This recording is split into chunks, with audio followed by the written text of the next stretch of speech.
बड़ी खबर इस वक्त की आपको बता दें, याकूब मेमन की फांसी की तारीख 30 जुलाई है, लेकिन उससे पहले याकूब मेमन की पत्नी आज तक के कैमरे पर सामने आई। आज तक से उन्होंने खास बातचीत की, देखिए। 30 तारीख को याकूब मेमन को फांसी देने का आदेश राज्य सरकार ने दिया है, लेकिन उनका परिवार चाहता है कि उनको एक और मोहलत दी जाए। हमारे साथ इस वक्त राहीन जो याकूब मेमन की पत्नी है और जुबैदा जो उनकी बेटी है, दोनों हैं। आइए उनसे बात करते हैं। राहीन, सबसे पहले आपसे, आप अभी याकूब मेमन से मिलने गई थी, इतने सालों से आप उनसे क्या मिलती रही हैं जेल में? कल जब मिली नागपुर जेल में, क्या कहा उन्होंने? उनकी तबीयत ठीक नहीं थी। He was pretty shattered because उनको क्योरेटिव पे बहुत भरोसा था कि curative, because he has full faith in the justice of India.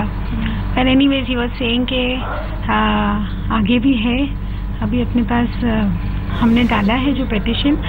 And I don't understand a lot of law and all, but I just want to appeal to the government of India कि उनका जो death sentence है उसको please commute कर दो। And we are very simple people, very ordinary people, we want to live a very simple and decent life. Give us a chance please, please give us a chance. बहुत cases में आप लोगों ने death sentence को commute किया है। As a wife I appeal to the government of India के एक औरत के नाते मेरी बात सुन लीजिए और याकूब को प्लीज़ उसकी डेथ सेंटेंस कम्यूट कर दीजिए प्लीज़। आपने कोई लेटर भी कई जगह पे दिया है, क्या आपने खुद ने भी कोई अपील की है या याकूब ही अभी तक हर जगह एप्लीकेशन करते आए हैं? नहीं, उन्होंने ही किया है। ओके। क्या आपको उम्मीद है कि जो मर्सी पेटिशन आपने जो फाइल की है गवर्नर के पास, उससे कुछ होगा? हाँ, मुझे लगता है कि the government of India will consider it and they should consider it because 21 years is not a joke. We all have suffered a lot and it's a very humble request कि please commute his death sentence to life and that's all. Ma'am, सबसे पहले जब 30 तारीख की date आपने सुनी, क्या सरकार ने आपको कन्वे किया है कि 30 तारीख की तारीख है जब उनको फांसी पे लटकाया जाएगा? क्या उन्होंने सरकार की तरफ से कुछ आया? और जब पता लगा तो आपका पहला रिएक्शन क्या था? I don't want to talk about it.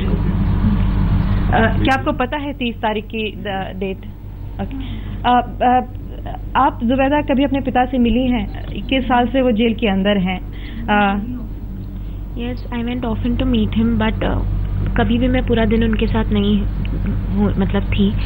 ये 21 years में I missed him a lot and I've never been in his arms and I want to speak to him my heart out, but वो तो मिलने से नहीं होता, जो थोड़ा बहुत मिलते हैं उससे नहीं होता। So I want him to be with me now forever and I appeal to the government to please consider the mercy petition and जब मैं मिली recently he told me this कि we have to keep faith in Allah and the judiciary because he has surrendered। तो उनको पूरा भरोसा है, अब भी भरोसा है जितना, मतलब बस यही है अपील के please consider the mercy petition. जब आप उनसे मिली थी अभी नागपुर में, वो क्या चाहते थे कि अगर मान लीजिए अगर ये लाइफ सेंटेंस में कन्वर्ट हो जाता है तो क्या वो क्या करना चाहेंगे? He told us कि स्कूल खोलेंगे एंड देन रिफॉर्मेशन और बहुत सारी अच्छी चीज़ें अंदर भी जेल में। He teaches few of the मतलब कन्विक्ट्स हाँ अंदर, तो मतलब he is very optimistic and he is a pure gentleman. So I adore him, I love him and I respect him to the core. ब्राहिन, मैं बस एक सवाल जानना चाहूँगी। हर बार जब भी ये मामला आता है, हर बार कहा जाता है कि उन्होंने सरेंडर नहीं किया था। याकूब को की गिरफ्तारी हुई थी, CBI ने गिरफ्तार किया था। आप उनके साथ ही, सच्चाई क्या थी इसमें? आप इस पर कुछ रोशनी डाल सकती हैं? लेकिन आपको पता तो होगा इसके बारे में। बस I am very sure that he has surrendered, we have surrendered, this point is very clear, we have surrendered. पर अब हम वो सब पॉइंट्स को दूर रख के बस मर्सी की अपील करते हैं कि कुछ हो सकता है जो बहुत सारे केसेस में हुआ है, प्लीज़ कंसिडर और उनका जो डेथ सेंटेंस है उसको कम्यूट कर दो। ब्राहिन, आप क्या इसके अलावा जो अभी गवर्नर के पास मर्सी पिटीशन फाइल की है, सुप्रीम कोर्ट में भी एक दाखिल किया है ये कहते हुए कि जो तरीका महाराष्ट्र सरकार ने अपनाया वो सही नहीं था, इसके अलावा भी कोई पिटीशन है? और क्या ये सुप्रीम कोर्ट की जो पिटीशन डाली है उससे कोई उम्मीद रख रही हैं? Yes, definitely. इंडिया के जुडिशरी पे से भरोसा करके तो आए थे हम लोग। याकूब ने हमको बोला कि हमें जाना है इंडिया, तो हम हंसी खुशी आए। तो इंडिया की जुडिशरी पर हमको बहुत भरोसा है एंड आई एम श्योर के हो जाएगा इनका एंड कर देना चाहिए। राहिन, बस आखिरी सवाल, आप जब बात हो रही है कि सरकार और याकूब के बीच में क्या किसी तरह की डील हुई थी? क्या ये कह के वो आए थे कि उनको लाइफ से डेथ सेंटेंस नहीं मिलेगा? I know nothing about it. अच्छा, आप नहीं जानते? नहीं, आई नो नथिंग। तो ये थे राहीन और जुबैदा जो बता रहे थे कि दरअसल याकूब को जिस तरह से सेंटेंस मिली है वो सही नहीं है। डेथ सेंटेंस को लाइफ सेंटेंस में कन्वर्ट कर देना चाहिए और इसी बात की ये उम्मीद कर रही हैं। कैमरामैन गणेश दंदाले के साथ विद्या, मुंबई आज तक।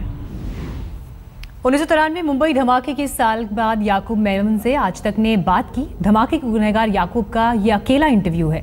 याकूब ने उस वक्त क्या कहा, आइए देखते हैं। Who was the brain behind? Brain was Pakistan government. ISI, what they call. And what did they do? They supplied arms, explosives. Who told you? Tawfiq Jaliawala told me this. That the Pakistan Yes, that ISI? he used to boast then. I have done a very good job. That this way we had planned everything, and we dictated. What did he say? What did Tawfiq Jaliawala say to you?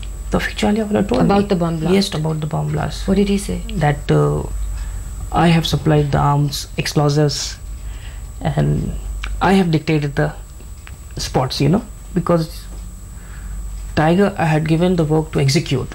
Tiger with his boys have executed the blast, and I had done everything. Means supplying of arms, explosives, and dictating the spots. फांसी की सजा के बाद याकूब के वकील का क्या कहना है, आइए आपको सुनवाते हैं। The governor has to decide independently, not this. The government of Maharashtra advised the governor to reject. फिर गवर्नर को रखा क्यों है? किस काम के लिए रखा है? केवल वो ठप्पे मारता रहे, जैसे कि वो पोस्ट ऑफिस में एक क्लर्क ठप्पे मारता रहता है और 1500-2000 तनख्वाह लेता है। फिर गवर्नर को क्यों रखा है? फिर तो पोस्ट ऑफिस के क्लर्क ठप्पे मारने में बहुत माहिर होता है वो।